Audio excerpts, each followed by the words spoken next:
Tapi ya, dan itu sifatnya emosional, kayak mungkin kayak lu kesel sama orang yang lain gitu, terus lu ngatain, ya mungkin itu benar-benar spontan dikeluarin Acerbi. Dan buat gue itu menggambarkan Italia secara umum sih, secara umum. Italia masih kayak gitu ya? Ya maksud gue kayak gue waktu itu pada saat ke sana aja, padahal gue Asians tapi maksudnya disangka sama mereka orang Korea atau apa ya, nggak dong, jauh banget. Maksudnya sering tuh ngelarin gestur-gestur kayak begini, yang maksudnya yang ditarik gitu ya. Padahal gue merasa kayaknya nggak segitu sipitnya, nggak segitu Alvinnya, nggak segitunya gitu, nggak segitu Korea. Tapi mereka, dan itu bukan gestur mengejek, gestur apa, tapi memang gestur normal mereka untuk berkomunikasi aja sebenarnya.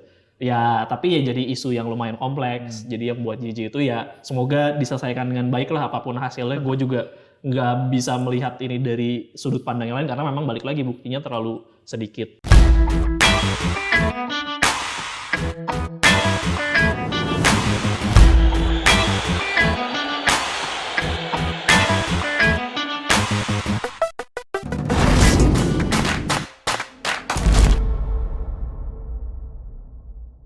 Halo Tifosi dimanapun kalian berada, di rumah, di kendaraan, ataupun di perjalanan menuju tempat ibadah. Karena sekarang kita masih di bulan Ramadan.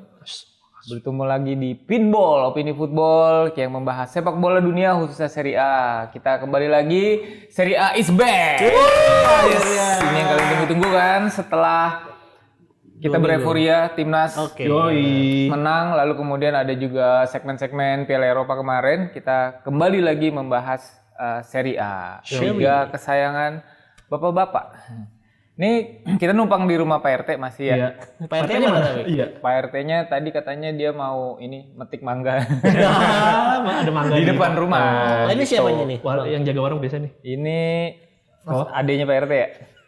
Itu apa?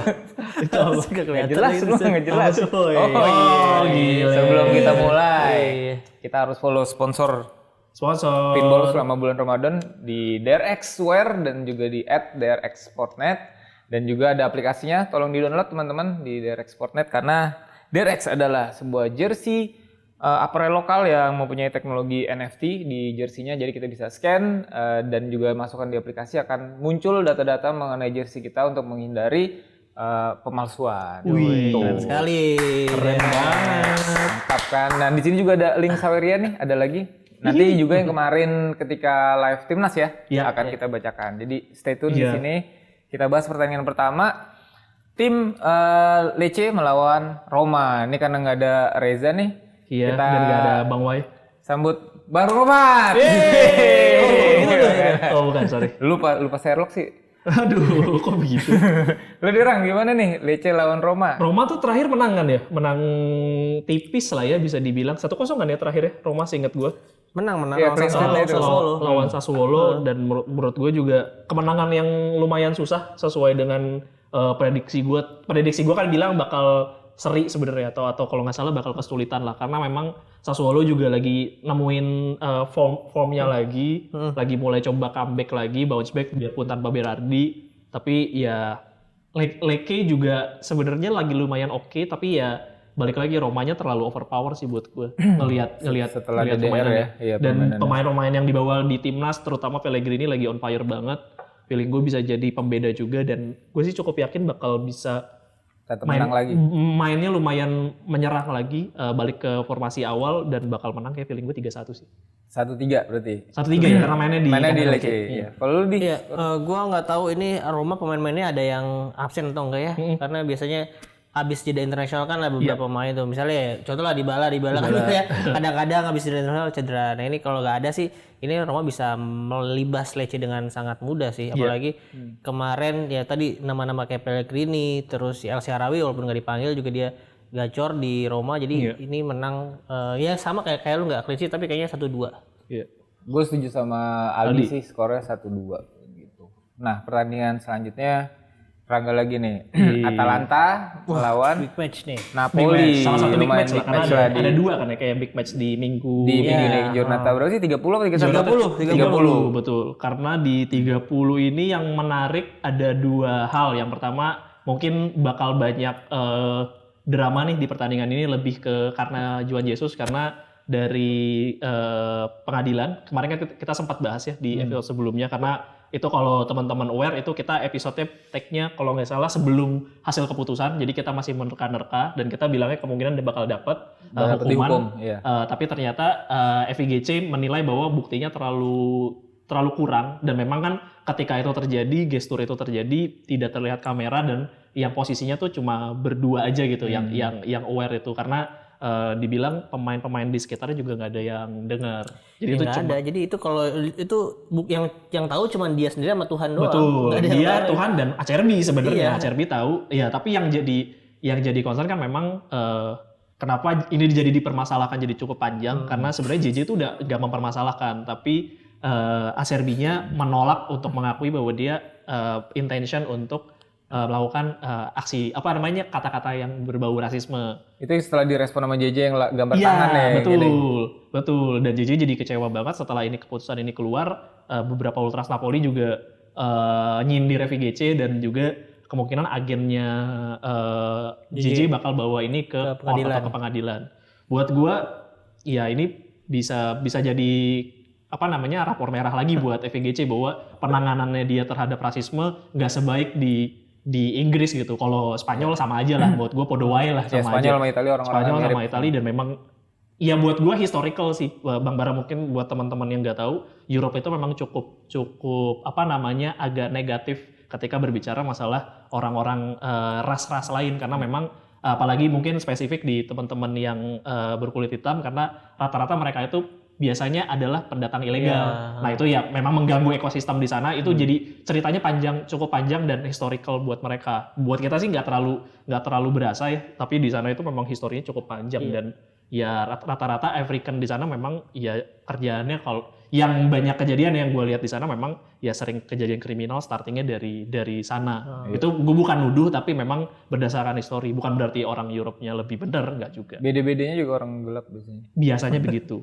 Biasanya begitu. Iya, tapi kalau misalnya masalah sepak bola Italia memang agak susah, apalagi sebenarnya juga di negaranya sendiri, maksudnya di Italia sendiri secara normal life juga mereka tuh belum terlalu aware sama rasisme gitu. Iya, sama kayak kita juga sebenarnya itu sebenarnya hal-hal yang sifatnya tongkrongan tapi ya dan itu sifatnya emosional kayak mungkin kayak lu kesel sama orang yang lain gitu terus lu ngatain ya mungkin itu benar-benar spontan dikeluarin Acerbi dan buat gue itu menggambarkan Italia secara umum sih secara umum Italia masih kayak gitu ya. Ya maksud gue kayak gue waktu itu pada saat ke sana aja padahal gue Asians tapi maksudnya disangka sama mereka orang Korea atau apa ya nggak dong jauh banget. Maksudnya sering tuh ngelarin gestur-gestur kayak begini yang maksudnya yang ditarik gitu ya padahal gue merasa kayaknya nggak segitu sipitnya nggak segitu Alvinnya nggak segitunya gitu nggak segitu Korea tapi mereka dan itu bukan gestur mengejek gestur apa tapi memang gestur normal mereka untuk berkomunikasi aja sebenarnya ya tapi ya jadi isu yang lumayan kompleks jadi yang buat JJ itu ya semoga diselesaikan dengan baik lah apapun hasilnya gue juga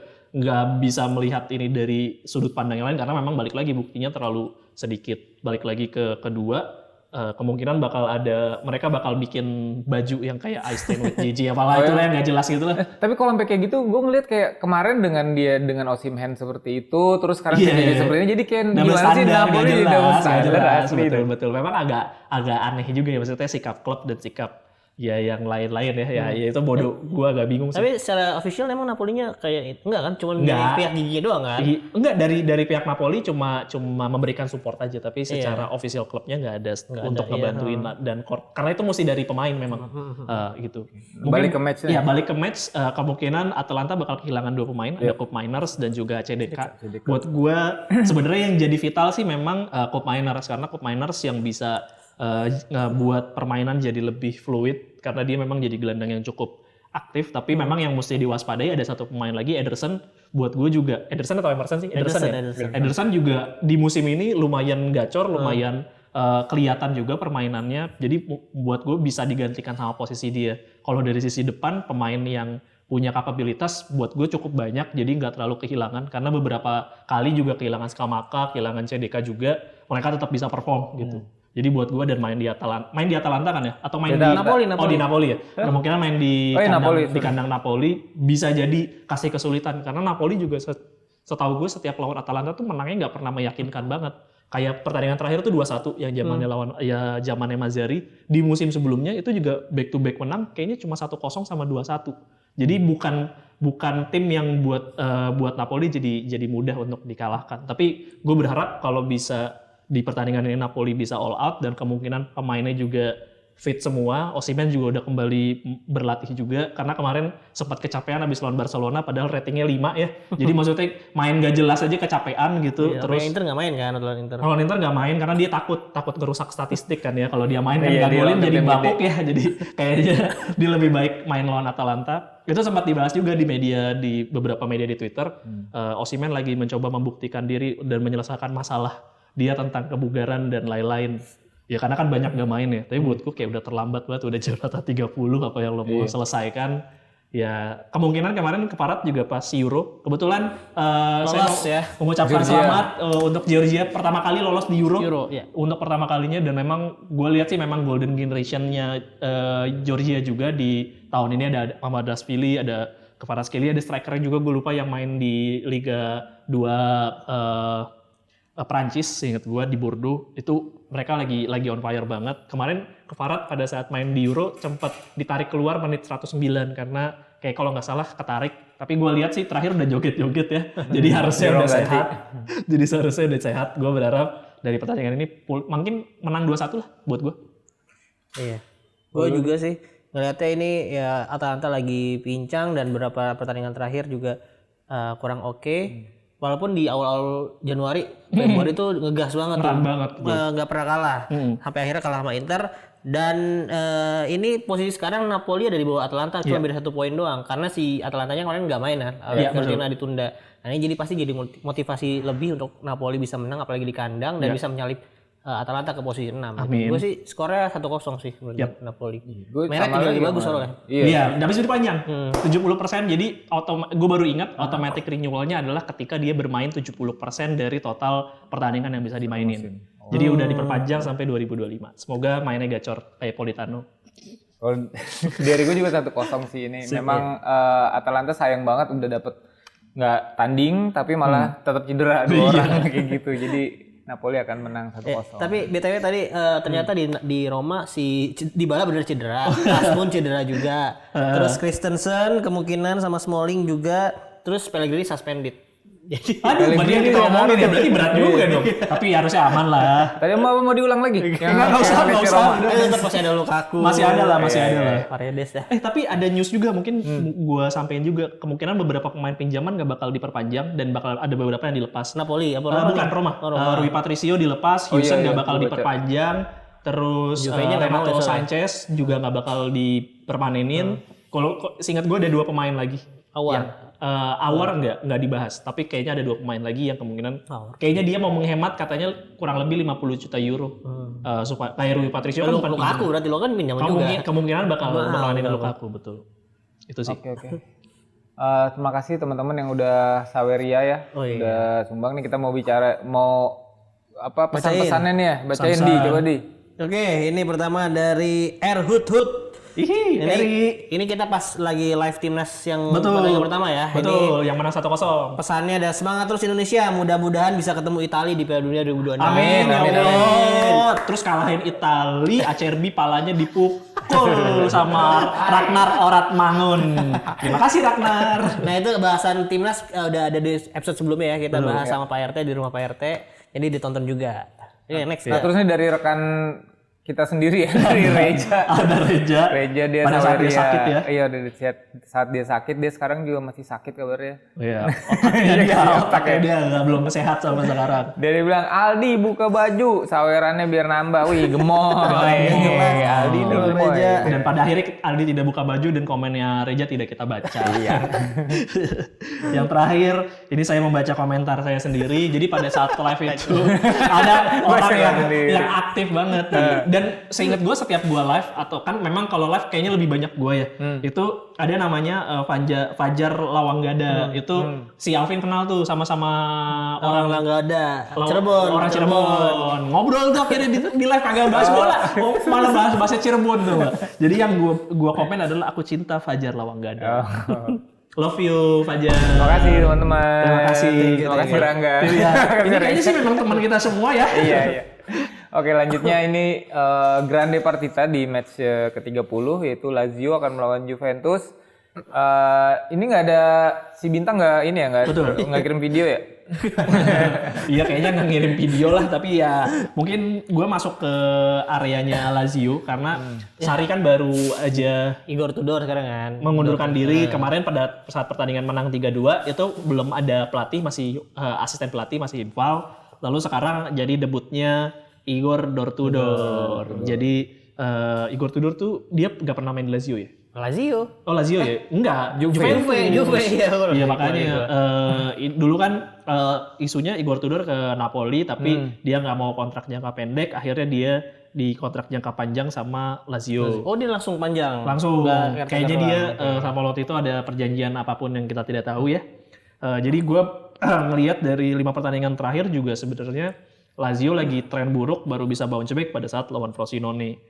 Nah, juga menangnya di menit-menit terakhir ya? Menit-menit terakhir, betul. Dan di sisi lain, Juventus juga bukan lagi dikdaya juga. Dia menang lawan Frosinone juga. Tahu nggak menangnya skornya berapa? 3-2. 3-2. Ini sama juga. Lazio juga menang 3-2 juga. Jadi sebenarnya mereka cuma bisa menang lawan Frosinone. Jadi 0-0 skornya berarti? Kalau dari klinik? Waduh, klinik ya. Sama kan? 5 sama. 3-2-nya. Terlalu aneh sih. Tapi yang ngelihat dari dua tim ini, feeling gue juga nggak bakal berani. Mereka berdua bakal bermain lebih pasif, nggak berani ngambil apa namanya inisiatif serangan yang cukup agresif. Tapi gue nggak pernah lihat permainannya Igor Tudor sih di Ligue 1. Jadi kemungkinan bisa jadi kalau Lazio bermain dengan skema yang dipengenin Igor Tudor bisa jadi berubah sih dari pola pikir yang gue pegang sekarang ya. Cuman kalau sementara ini gue masih berpikir kemungkinan 1-1 sih. Gue juga seri sih, tapi gue entah kenapa kayak 0-0 deh. Ya, bakal alot ya. Iya, tapi bisa jadi 1-1 juga karena di sisi Lazio penyelamat mereka lagi nggak main. Si Provedel katanya cedera karena waktu di timnas ya. Oh, Provedel cedera ya? Cedera, kayak kemarin namanya Vicario kan yang main ya, makanya betul. Di kedua. Provedel hamstring injury sampai awal April. Iya, makanya gue kira bakal jebol, tapi ternyata Vlahovic juga suspended lagi kan, main kartu merah lagi. Betul, back to back. Terus siapa lagi yang kartu merah tuh? Enggak sih. Fagioli karena ini ya. Sisanya cedera ada Alcaraz sama Milik. Nah itu ya. Jadi lini depannya lagi ompong banget. Iya, cuman Moisken lu andelin lagi sama ya Yildiz, anak muda yang ternyata beberapa game doang kemarin moncernya. Feeling gue sih Moiskin bakal hat-trick ya, tapi duanya offside. Dia udah joget-joget pas offside. Iya. Ya jadi gue feeling gue ini 0-0 ya. Tadi Igor Tudor juga belum kelihatan gimana mainnya, gue belum ngeliat. Belum tahu lah ya kita. Pasti akan masih meraba-raba juga, nggak terlalu ekstrim lah apa yang akan dia buat perubahan dari strategi Sarri ke strategi dia. Penasaran sih gue Igor Tudor karena memang fresh banget, maksudnya kita belum pernah lihat dia di Serie A juga kan. Kalau gue ini lebih ke pengharapan karena Milan abis jeda internasional biasanya suka rada ngaco. Gue berharap Lazio bisa mencuri kemenangan. Kalau prediksi skor gue Lazio menang 2-1. Iya. Dan memang kan Milan juga bakal menghadapi match sulit juga kan. Betul. Tapi ini menariknya ini bakal back to back mereka ketemu. Karena di Coppa bakal ketemu lagi setelah pertandingan ini. Si Lazio dan Juventus. Jadi sambil mempelajari lawan lah ya. Iya. Oke. Ya, tadi next ke pertandingan tadi gue sempat bilang kan kalau Milan habis jeda internasional karena Milan akan bertemu Fiorentina, lawan yang nggak mudah. Dan walaupun di kemarin pertandingan internasional pemain Milan cukup performa bagus, Reinders ngegolin, terus betul. Ya Giroud ngegolin, Pulisic juga terus Mignon juga gacor. Mignon bagus bola geser 2 ya sama Chile. Oh iya. Yang match itu lawan Jerman kalah tapi paling nggak pemain Milannya tren positif. Tapi lagi-lagi yang gue takutin yaitu, dan memang musim ini terutama tiap abis jeda internasional tuh Milan susah menemukan chemistry-nya balik lagi ketika main di Milan. Dan juga Mignon udah kesepakatan lisan kabarnya sama klub MLS sama Los Angeles. Giroud kok Mignon jadinya. Tapi Mignon juga mau pergi ke MLS. Enggak, ya kan. Tinggal dia beres sambar nanti. Enggak lah, masih ada Sportiello masih oke kok. Jadi gue makanya tadi berharap Juve-nya kalah karena Milan di sini prediksi gue bisa seri sih 1-1. Terus juga Theo juga kemungkinan suspended kan? Suspended ya. Itu bakal berat juga karena sisi hidupnya Milan mesti diakui sampai saat ini biarpun polanya begitu-gitu aja tapi Theo itu pemain yang unpredictable gitu loh. Dengan adanya dia sisi serangannya jadi lebih eksplosif. Mungkin kalaupun diganti sama Florenzi mungkin secara crossing lebih bagus tapi apakah jadi lebih eksplosif gitu loh. Calabria udah recover ya? Udah. Calabria udah recover dan Calabria bermain juga sebenarnya beberapa kali gue lihat dia bisa main overlapping tapi lebih banyak lebih banyak memang mainnya kurang sih ketika mainnya di posisi yang diharapkan kayak Theo. Justru gue berharap di sini Terracciano bisa bermain jadi starter, dia buktiin juga sih permainannya dia seperti apa, atau at least Bartesaghi gitu. Kasih aja pemain yang lebih bisa ngambil chance untuk bisa bermain lebih bagus gitu dibandingkan kasih ke Florenzi ataupun ya Florenzi sih. Di kiri kemungkinan Florenzi kan paling besar potensinya. Tapi gue berharap pemain-pemain itu sih. Kalau dari skornya lu? Skor gue sih masih kayaknya karena kemarin Director of Football-nya Fiorentina pada akhirnya meninggal dunia, feeling gue sih ini jadi kadonya Fiorentina sih, 2-1 sih. Iya, gue juga feelingnya ini Fiorentina pasti ada ya. Ada semangatnya lah. Kayak dulu itu Astori, Davide Astori kan juga waktu itu akhirnya menang kan. Nah ini pasti ada keinginan mereka lebih lah untuk memberikan kado lah ya, kado perpisahan. Ya mungkin tidak menang, tapi gue berasa sih bisa seri sih. Ini mainnya di San Siro ya? Enggak, mainnya di Fiorentina, betul. Di Artemio Franchi. Iya, betul. Ini mainnya di Artemio Franchi apalagi kan ya. Jadi ini seri sih kayaknya. Banyak koreo khusus buat presidennya juga gue rasa. Iya pasti. Iya, membawa pesan itulah pasti mereka mau coba itu. Dan kalau kita ngomongin juga sebenarnya ini kan kita nggak pernah bahas dia di Eropa ya. Kan dia main di UCL kan. Betul. Dia juga lolos sebenarnya. Betul, dan selalu melangkah jauh sih. Iya, ini di kalau nggak salah lawan Maccabi Haifa kemarin 2 leg, 1 leg menang, 1 leg seri. Iya. Terus lawan Roma juga bisa menahan imbang. Jadi ini sebenarnya trennya lagi cukup baik lah setelah dia Fiorentina ini kena bukan serangan sih, ya kena ketika lawan Atlanta dapat musibah lah gitu. Jadi saat yang tepat untuk menggembirakan fans-fansnya lagi gitu. Ini dan semoga bermain bagus supaya Vincenzo Italiano ketika di Napoli cepat bagus. Habis ketika di Napoli dia pindah ke Napoli. Udah agreement sama. Jadi Calzona nggak jadi Calzona emang nggak bakal diperpanjang karena dia punya kontrak sama Slovakia sampai 2 tahun kan. Oke, gue satu sama berarti. 1 sama, 2-1.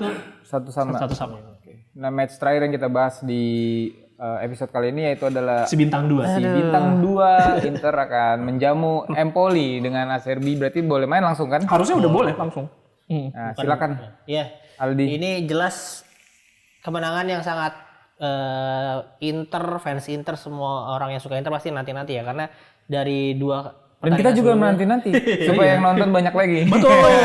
Ayo Inter menang. Inter kalah itu nontonnya dikit, aduh. Inter menang. Tolong diedukasi deh. Iya, intinya jeda internasional harusnya bisa jadi pemacu lagi, karena kemarin Lautaro Martinez saya golin juga di timnas. Barella itu kalau lu nonton golnya itu golnya dia finishingnya bagus, dan itu lawan Atletico Madrid sebenarnya ada kesempatan kayak gitu juga. Tapi dia tidak bisa. Mungkin itu adalah ininya dia, redemption momennya dia untuk membalas. Jadi gua harap Lautaro Martinez, Barella itu Thuram juga walaupun kemarin di Prancis agak nggak nyetel, kedua juga nggak dimainin ya akhirnya. Iya, akhirnya nggak dimainin.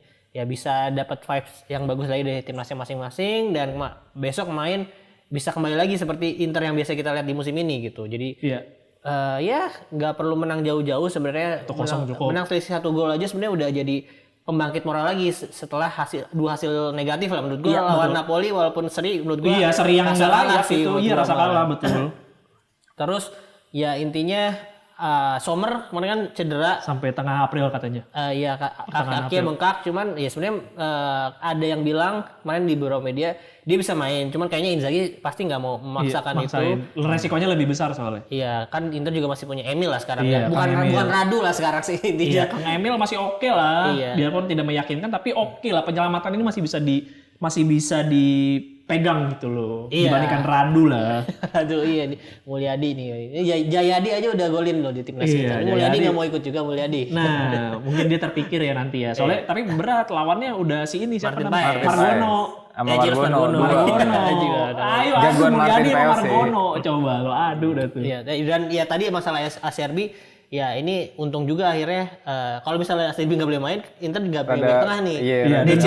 Dan DCRB lagi, De Vrij juga. Iya benar. Dan ini di listnya selain tadi Sommer, kemungkinan kalau doubtful kemungkinan bakal sampai pertengahan April. Ada Arnautovic. Ada De Vrij, ada Arnautovic, ada Cuadrado. Cuadrado mungkin udah cukup lama sama Augusto. Augusto tapi mungkin habis pertandingan ini udah bisa balik lagi. Tapi di Empoli juga banyak yang lumayan banyak. Salah satu pemain kesukaan gue, Wehi juga cedera sampai akhir musim. Ismaji juga, ini lagi ada isu mau diambil Napoli juga. Ismaji ini back tengah juga dan lumayan oke juga, sama Grassi, Alberto Grassi. Dan Napoli sama historinya Empoli memang sering banyak pemain yang diambil. Dari mulai Asset Hisac, dari Paldi Fiori, ya Tonelli banyak banget lah, sampai Sarri juga diambil dari sana. Grassi ini juga mantan pemain Napoli yang diambil dari Atalanta waktu itu, seingat gue. Pemain muda waktu itu dulu. Sekarang udah 30 tahun kayaknya. Nah, tadi berapa jadinya? Kalau dari gue sih kayaknya menang tipis 1-2 karena kayaknya 2-1 di kandang Inter. Di kandang Inter. 2-1 karena ya Mulyadi kayaknya nggak clean sheet. Terus ini banget tuh, negatif thinking banget tuh. Terus sebenarnya Empoli juga kalau kalah, ini kan trennya lagi buruk nih. Empoli tuh kalah tipis-tipis doang, 1-0 lawan Bologna. Lawan Milan juga kan 1-0. Lawan Milan 1-0, lawan Cagliari 1-0. Cuma lawan Sassuolo doang menang, terus seri lawan Fiorentina. Iya, dan ya ini namanya tim yang hampir degradasi. Ini kayaknya dia posisi 17. 17 betul. Iya, tim-tim yang hampir degradasi itu biasanya udah mendekati pekan 30-an ke atas itu mainnya tuh nggak ngadi-ngadi yang mau gimana gitu ya. Udah yang penting gue dapat satu poin aja itu udah berarti buat mereka. Jadi kayaknya bakalan defensif banget, apalagi ya defensif mereka juga sebenarnya cukup bagus, ada Luperto, terus kipernya juga lagi ada Napoli tuh itu Luperto. siapa, Elia ya? Ele Capril, salah satu kiper muda terbaik sekarang. Iya, jadi ya gue 1-2 aja, dan ya yang penting menang, dan ya semoga kembali bisa menjauhi yang lain. Iya, menjauhi, dan apa sih namanya, Scudetto udah jadi dipercepat lah di minggu 33. Iya, sesuai dengan juga nih. Semua mungkin yang semoga disegerakan. Waduh. Scudetto-nya. Berarti di 32 enggak apa-apa lah. Iya, ini enggak 33. Ya kalau 32 nanti ini loh, applause lo mau pemain di najis. Apa honor. Guard of honor. Mau guard of honor gitu-gitu. Ya paling pemain SSB-nya. Masa bola begitu yang main lah. Berarti mau mainin pemain SSB ntar 5-1 lagi, Bang. Amin, pokoknya semua amin lagi. Keselin banget ya. Pokoknya semua mungkin Scudetto yang disegerakan. Amin. Benadia love. Gak mau. Kalau gue 1-0 udah cepat aja. Karena buat gue kemungkinan Inter juga ketika udah curi gol pertama dia juga bakal main lebih rapi sih. Mereka kayaknya bakal belajar dari kejadian lawan Napoli. Mereka nggak bakal mau kecolongan untuk gol-gol yang nggak penting sih. Feeling gue 1-0. Oke. Oke, kalau mau kalian begitu. Iya berapa jadi? Kalau gue sih 2-1 lah menang Inter. 2-1 ya. Tapi satunya ini Mbak Yeni yang nih harus dia menyelesaikan sebagai main cadangan ya, suka ada super sub ya. Super sub. Golin gitu. Ya, demikian obrolan kami di rumah Pak RT. Ini dia nggak datang-datang, kita curi aja TV-nya. Apa kemarin rantai motornya hilang, sekarang motornya kita ambil. RT laptop buat saya Pak RT. Nah, kalau menurut teman-teman Tifosi gimana? Silakan tulis di kolom komentar, yang mau sawer-sawer juga boleh, nanti kami bacain ya. Yoi, demi gorengan dong. Demi kita gorengan. udah lama nggak ngisi gorengan ini. Tukur aja nih 7 kurma. 7 kurma. Nah, terus kalau yang mau follow juga berita terupdate olahraga di Instagramnya Pinsport, yaitu di pinsport.com, monggo di follow. Sama TikTok, kita juga ada TikTok. TikToknya juga ada. Terus juga DRX juga di follow juga. DRX. Instagramnya DRX Wire dan juga DRX Sportnet. Betul. Aplikasinya jangan lupa diinstal kalau buat teman-teman yang suka ngikutin berita Liga 1 atau Timnas, itu banyak banget berita-berita terupdate juga yang dia sampaikan, dan beberapa kerjasama dia dengan beberapa sport brand juga. Di musim depan atau akhir musim ini kemungkinan bakal ada kerjasama dengan tim Liga 1 lain. Jangan lupa tuh, kayak masih ada ya, masih ada lomba nebak siapa tim Liga 1 yang udah bakal. Ditutup belum? Udah ditutup belum? Belum. Nah, coba dicek aja tadi di Instagramnya DRX, itu siapa kira-kira tim Liga 1 di musim depan atau akhir musim ini yang akan kerjasama sama DRX. Lumayan loh hadiahnya. Iya, kemarin aja ada 500.000. 500.000 skor waktu alhamdulillah banget. Padahal tadinya kalau kalian itu tadi 100.000 sama DRX. Kurang nih, duit kita kebanyakan 500. Siapa tahu dari sini ntar hadiahnya 1 juta dilebihin jadi 5 juta. Itu tuh di RX, bro. Di RX tuh D-nya tuh duit banyak, bro. Hati-hati loh. Pokoknya jangan aneh-aneh, dibeli lo sama di RX. Keren soalnya di RX. Sama terakhir GJLS mau ada bukber. GJLS mau ada bukber. Jangan lupa untuk teman-teman yang mau ikutan bukber sama GJLS, cek Instagramnya GJLS. Oke, demikian dari kami. Gua Bara. Saya Rangga. Gua Aldi, pacarnya Benadia. Nice. Pamit undur diri. Selamat tinggal, ketemu lagi di episode selanjutnya. Bye-bye. Ciao. Grazie. Grazie.